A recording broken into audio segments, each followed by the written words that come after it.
ஹர ஹர சங்கர ஜெய ஜெய சங்கர ஹர ஹர சங்கர ஜெய ஜெய சங்கர ஹர ஹர சங்கர ஜெய ஜெய சங்கர ஹர ஹர சங்கர பாலய மாம்.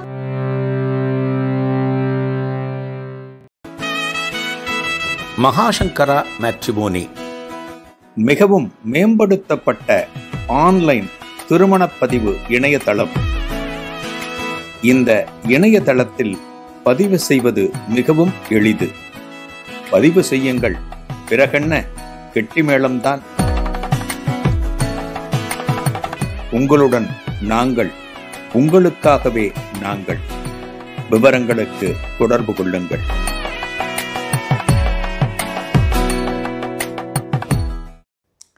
ஸ்ரீ குருபியோ நமக. ஓம் காஞ்சிவாசாய வித்மகே சாந்த ரூபாய திபகி தன்னச்சந்திரசேகரேந்திர பிரச்சோதயாத். எல்லாருக்கும் நமஸ்காரம். மகாபரிவா மகிமை அனுபவத்தில்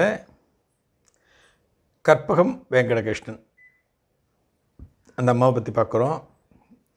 வீடு கட்டி முடித்தாச்சு. வீடு கட்டி முடித்து மகாபரிவாட்ட ஆசீர்வாதம் வாங்கணுங்கிறதுக்காக 1.5 வருஷம் வீடு கட்டி முடித்த பிறகு 1.5 வருஷ காலம் எடுத்து பெரியவாளை தரிசனம் பண்ணுறதுக்காக ஃபேமிலியோடு வர.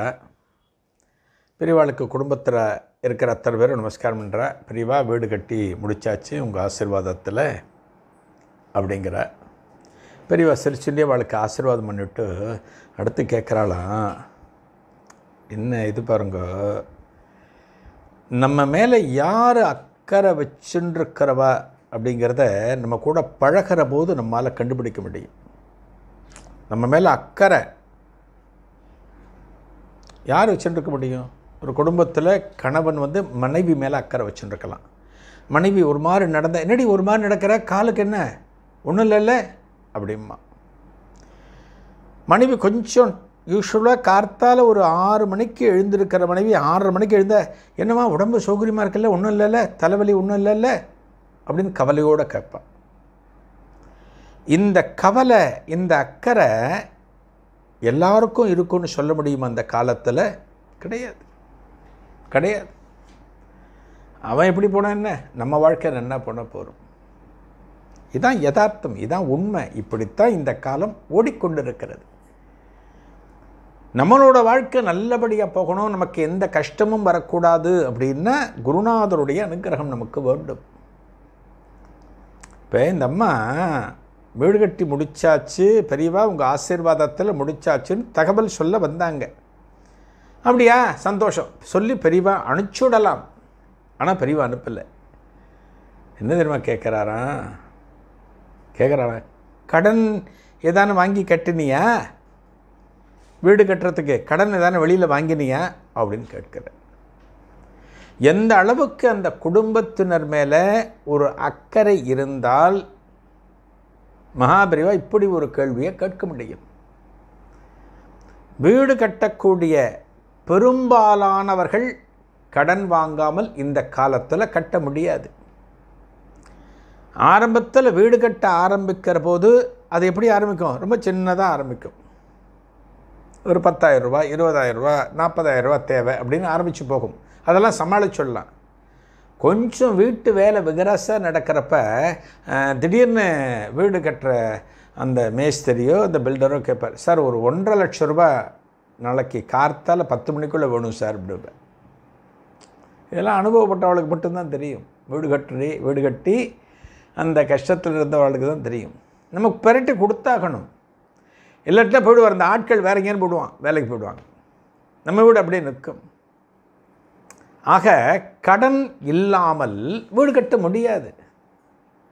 மகாபரிவாட்ட கேட்டோன்னு சொல்கிறாளாம், அவர் சொல்கிறாராம், பெரியவா 3/4 சொந்த பணம், ஒரு 1/4 கடன் வாங்கிடும் பெரியவா அப்படிங்கிறது. பெரியவா என்ன பண்ணுறார் கேட்டு, கடன்லாம் கூடிய சீக்கிரமே அடைச்சிடு. யாருக்கு சொல்லுவார் பாருங்க, கடனெல்லாம் கூடிய சீக்கிரமே அடைச்சிடு அப்படின்னு பெரியவா அந்த குடும்பத்தினருக்கு அனுகிரகம் செய்கிறார்கள். கடன் அப்படிங்கிறது ஒரு மனிதனுடைய நிம்மதியை குலைப்பது. கடன் வாங்கினவளுக்கு தான் தெரியும். ஆனால் இந்த காலத்தில் கடனை வாங்கிட்டு கடனை வாங்கினவன் நிம்மதியாக சுற்றின்னு இருப்பான், கடன் கொடுத்தவன் கவலையோடு சுற்றின்னு இருப்பான். வாங்கணுமே இவன் ஆளை பிடிக்க முடியலையே அப்படின்னு சுற்றின்னு இருப்பான். காலம் இப்போ மாறிப்போச்சு. கடன் கொடுத்தவன் அவனுடைய நிலைமை இது. கடன் வாங்கினவன் தைரியமாக சுற்றுவான். அந்த காலத்தில் வீட்டுக்குள்ளே இருந்து வீட்டுக்குள்ளே இல்லைம்பா, அதெல்லாம் உண்டு, பழைய ஜோக்கில் படிப்போம். இப்போ அவன் நிம்மதியாக சுற்றுறான். கடன்கிறது அப்படிப்பட்ட ஒரு வலி. கடன் வாங்கவே கூடாது.